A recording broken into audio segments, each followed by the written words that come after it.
দৰ্শকসকল আজি আমি বিজ্ঞানৰ অষ্টম শ্ৰেণীৰ পাঠ্যপুথিৰ পৰা 2 নম্বৰ অধ্যায় অনুজীৱ মৃত্যু আৰু শত্ৰু নামৰ পাঠটিৰ পৰা তোমালোকক কিছু আলোচনা কৰিম তোমালোকৰ লগত। গতিকে আমি আৰম্ভ কৰিছো অধ্যায় নম্বৰ 2 অনুজীৱ মৃত্যু আৰু শত্ৰু। তোমালোকে বিভিন্ন প্ৰকাৰৰ উদ্ভিদ আৰু প্ৰাণী দেখিছা।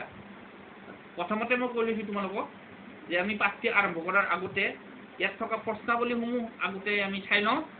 প্ৰথম প্ৰশ্ন আছে 1 নম্বৰ খালী ঠাই পূৰ কৰা। ইয়াত ক অনুজীৱৰ দেশ সহায়ত দেখা পোৱা যায়। খ নীল সেউজ খেলায়ে বায়ুৰ পৰা পোনপটীয়াকৈ দেশ গ্ৰহণ কৰি মাটিৰ উৰ্বৰা শক্তি বৃদ্ধি কৰে। গ দেশৰ সহায়ত সুৰা প্ৰস্তুত কৰা হয়। ঘ দেশৰ দ্বাৰা কলেৰা হয়। 2 নম্বৰ শুদ্ধ উত্তৰত ৰাইট চিন দিয়া। ক দিয়া আছে চেনি সুৰা হাইড্ৰক্লৰিক এচিড অক্সিজেন প্ৰস্তুত কৰিবলৈ ইষ্ট ব্যৱহাৰ কৰা হয়। খ নম্বৰ প্ৰশ্ন সোডিয়াম বাইকাৰ্বনেট ষ্ট্ৰেপছ'মাইচিন সুৰা ইজ এবিধ এণ্টিবায়টিক। গ মাইকী এন'ফিলিছ মহ পঁইতাচোৰা মাখি পখিলা মেলেৰিয়া ৰোগ সৃষ্টি কৰা পতজোৱাৰ বাহক। ঘ পৰুৱা মাখি জিঙা মকৰা সংক্ৰামক ৰোগৰ বাহক। ঙ তাপ গুৰি কৰা ইষ্টকোষৰ বৃদ্ধি ময়দা মৰাৰ বাবে পাউৰুটি বা ইডলি লদা উফন্দি উঠে। প্ৰথম চ শৰ্কৰাৰ পৰা সুৰা প্ৰস্তুত হোৱা প্ৰক্ৰিয়াক নাইট্ৰজেন যোগীকৰণ সাজ কিন্নন সংক্ৰমণ বোলা হয়।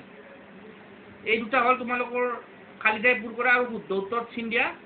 3 নম্বৰ প্ৰশ্ন আছে এই অংশত থকা অনুজীৱবোৰক বি অংকৰ ক্ৰিয়াৰ লগত মিলোৱা। ইয়াতে দিয়া আছে 1 নম্বৰত বেক্টেৰিয়াৰ লগত দিয়া আছে এই নাইট্ৰজেন যোগীকৰণ। 2 নম্বৰ আছে ৰাইজমিয়ামৰ লগত বীজ দৈ প্ৰস্তুত কৰা। 3 নম্বৰ দিয়া আছে লেক্ট'বিচিলাছৰ লগত পাউৰুটি প্ৰস্তুতকৰণত। 4 নম্বৰ দিয়া আছে ইষ্টৰ লগত মেলেৰিয়া ৰোগ সৃষ্টিত। 5 নম্বৰ দিয়া আছে পতজোৱা ই কলেৰা ৰোগত সৃষ্টিত। 6 নম্বৰ দিয়া আছে ভাইৰাছৰ লগত এইডছ ৰোগ সৃষ্টিত নতুবা এণ্টিবডি প্ৰস্তুত কৰা। এইখিনি হ'ল তোমালোকৰ প্ৰশ্নাৱলী। এই প্ৰশ্নাৱলীসমূহ আমি কেমেৰাৰ জৰিয়তে দেখুৱাবলৈ অনুৰোধ জনাইছোঁ। এই প্ৰশ্নাৱলীসমূহ তোমালোকৰ কিতাপৰ পৃষ্ঠা নম্বৰ 29 তোমালোকে দেখা পাবা। এইখিনি হ'ল তোমালোকৰ প্ৰশ্নাৱলী।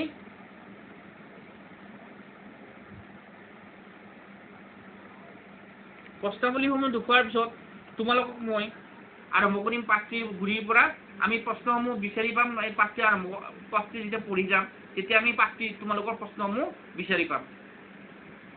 লগতে আমি বুজি যাম তোমালোকক কি ক'ব বিচাৰিছে পাঠটিৰ পৰা। এতিয়া আমি আৰম্ভ কৰিছোঁ পাঠটি। তোমালোকে বিভিন্ন প্ৰকাৰৰ উদ্ভিদ আৰু প্ৰাণী দেখিছা।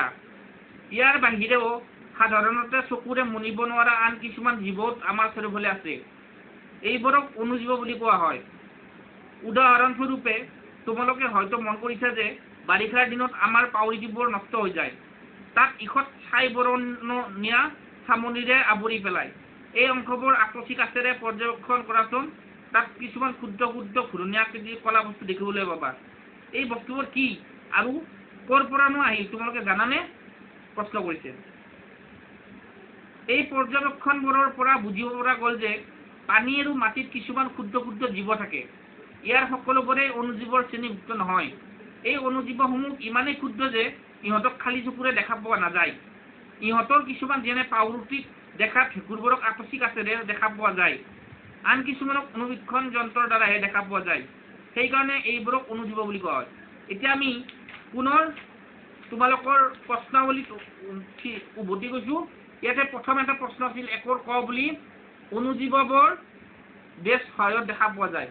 ইয়াতে এটা প্ৰশ্নৰ উত্তৰ পাইছোঁ আমি কিছুমান অনুবীক্ষণ যন্ত্ৰৰ দ্বাৰা দেখা পোৱা যায়।